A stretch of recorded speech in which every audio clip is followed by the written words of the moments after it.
Hello student, good morning to all of you. आज हम class 7 का विज्ञान पाठ 11 जिसका नाम है रेशों से वस्त्र तक। तो ये तो हम पिछले डे से पढ़ रहे थे, जिसमें हम टॉपिक पढ़ रहे थे ऊन के निर्माण के बारे में। ऊन किससे प्राप्त किया गया था? भेड़ों के रोए से ऊन बनाया जा रहा था। ठीक है, तो ऊन बनाने की दो विधि हम लोग पढ़ लिए थे, जिसमें एक विधि था बालों की कटाई।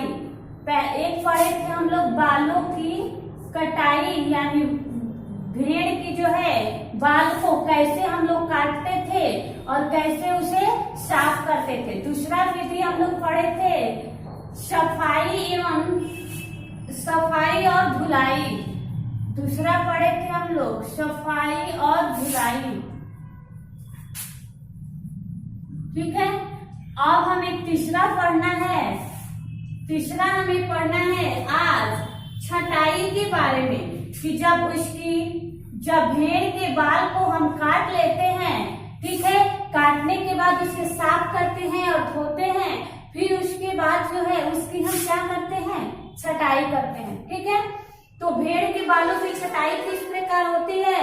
तो अभिमार्जन के बाद, अभिमार्जन किसे कहते हैं? इसी को सफाई एवं धुलाई की प्रक्रिया को अभिमार्जन कहा जाता है।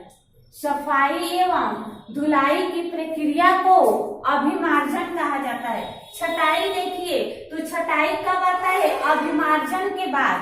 अभिमार्जन के बाद, क्योंकि यहाँ पे दो स्टेप आप लोग को बोलना होगा, इससे अच्छा आप एक स्टेप बोल सकते हैं, ओनली फॉर अभिमार्जन। तो देखिए, अभिमार्जन के बाद देखिए छटाई की क्या होता है कि अभिमार्जन के बाद सूखे बालों की छटाई की जाती है। अभिमार्जन के बाद सूखे बालों की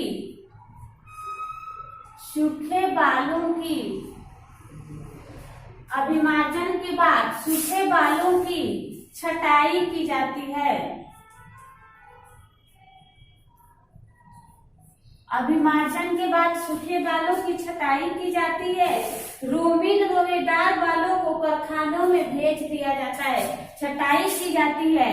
और जो बाल रोवेदार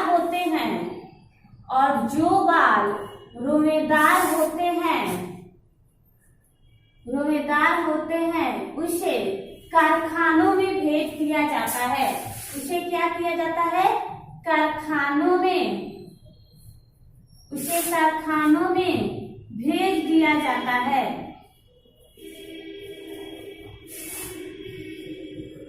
उसे कारखानों में भेज दिया जाता है। ठीक है, तो कारखानों में जाने के बाद क्या होता है? जहाँ विभिन्न गिठान वाले बालों को पृथक किया जाता है, बालों में से छोटे छोटे कोमल एवं फूले हुए रेशों को छाट दिया जाता है, जो गांठ या बार कहलाते हैं।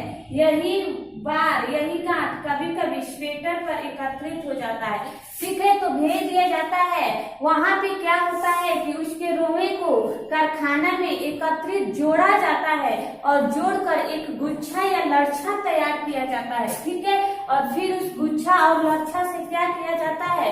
गोला बनाया जाता है। आप लोग देखे होंगे कि ऊन की अगर एक लाइन है, ऊन का एक गुच्छा है, एक लाइन है, कहीं कहीं उसमें गांठ रहता है, कहीं कहीं उसमें गांठ रहता है, जो स्वेटर बुनते समय हमें हानि पहुंचाता है या बिगड़ जाता है डिजाइन।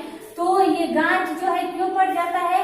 क्योंकि कारखाने में जब हमने रोए को भेजा है बनाने के लिए, तो उसी समय जब कारखाने में मशीनों में रोए तैयार किए जाते हैं, उसी समय जो है ऊन में कहीं कहीं क्या होता है? गांठ पड़ जाता है। ठीक है, तो आप लोग तीसरे विधि के बारे में पढ़ लिए, छटाई के बारे में। छटाई कब आता है? अभिमार्जन की बाद की प्रक्रिया है। इसमें क्या होता है कि भेड़ के रोए को कारखानों में भेजा जाता है और वहां से मशीनों के द्वारा उसकी छटाई की जाती है। ठीक है, आइए मिटाते हैं, फिर देखते हैं चौथा विधि क्या है ऊन बनाने का। ऊन बनाने की चौथी विधि के बारे में आइए आज हम पढ़ते हैं। चौथा विधि है बालों को सुखाना। उसके बाद क्या किया जाता है, बालों को सुखाया जाता है। ठीक है, बालों को सुखाया जाता है। पांचवा विधि क्या है, रंगाई। उसके बाद उसकी रंगाई की जाती है, यानी उसे रंगा जाता है। उसके बाद देखिए छठा है कि रेशों को सीधा करके सुलझाना। रेशों को सीधा करके सुलझाना। उसके बाद रेशों को सीधा करके उसे क्या किया जाता है, सुलझाया जाता है, यानी बटोरा जाता है। सातवां टॉपिक है बुनाई। उसके बाद उसे ऊन तैयार हो जाने के बाद हम क्या करते हैं, स्वेटर बुनते हैं। तो सबसे पहले हमने बालों को क्या किया था, काटा था। उसके बाद उसे सफाई एवं धुलाई की थी। तीसरे स्टेप में हमने छटाई किया था। चौथे स्टेप में हमने बालों को क्या किया, छटाई करने के बाद बालों को सुखाया गया था। पांचवें स्टेप में सूखे हुए बालों को हमने क्या किया, रंगा अलग अलग कलर से। जैसे ऊन एक ही कलर का नहीं होता, अलग अलग कलर का होता है ना, तो ऊन उसके बाद हमने क्या किया, ऊनों की रंगाई की। छठे स्टेप में हमने रेशों को सीधा करके सुलझाया, यानी रंगने के बाद ऊन के जो रेशे हैं इधर उधर बिखर गए थे, उन्हें हमने क्या किया, एकत्रित करके सीधा करके गोला तैयार किया। ठीक है, गोला तैयार किया। उसके बाद उस गोले से हमने क्या किया, स्वेटर बुना। ठीक है, तो इस प्रकार आप लोग तो समझ गए होंगे कि किस प्रकार भेड़ के ऊन से भेड़ के रोवे से जो है ऊन बनाए जाते हैं। ठीक है, तो ये बात आप लोग को समझ में आ गई होगी। आइए अब एक अगला टॉपिक है रेशम कीट।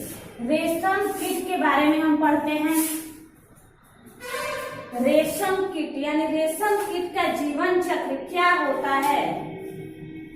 रेशम कीट का जीवन चक्र, रेशम कीट का जीवन चक्र, रेशम कीट के जीवन चक्र के बारे में। ठीक है, देखिए कीट के जीवन की 4 अवस्थाएं होती हैं। कीट के जीवन की 4 अवस्थाएं होती है। कितनी? 4 अवस्थाएं होती हैं। कीट के जीवन की 4 अवस्थाएं होती हैं। कितनी? 4। जिसमें मादा रेशम कीट अंडा देती है जिससे लार्वा निकलता है। जिसमें मादा रेशम कीट जो है अंडा देती है, जिसमें एक मादा रेशम कीट होता है। ठीक है, पहले आप लोग बस पढ़िए, बाद में इसको समझिएगा। मादा रेशम कीट जो है क्या करती है, अंडा देती है, और इस अंडा से क्या होता है, लार्वा निकलता है, यानी लार्वा निकलता है। लार्वा शहतूत की पत्ती को खा जाता है, और यह लार्वा जो है शहतूत की एक पत्ती होता है, उसे क्या करता है, खा जाता है।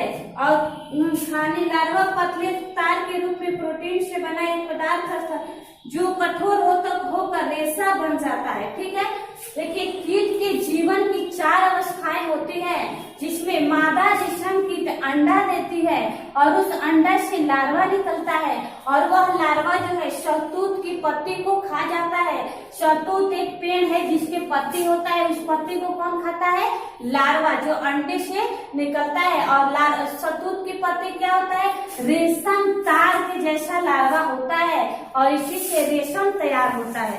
तो इसके डिफिकल्टी कल मैं आप लोगों को समझाऊंगी। आज का क्लास इतना ही, आप लोग इसे याद कीजिए। ओके, धन्यवाद।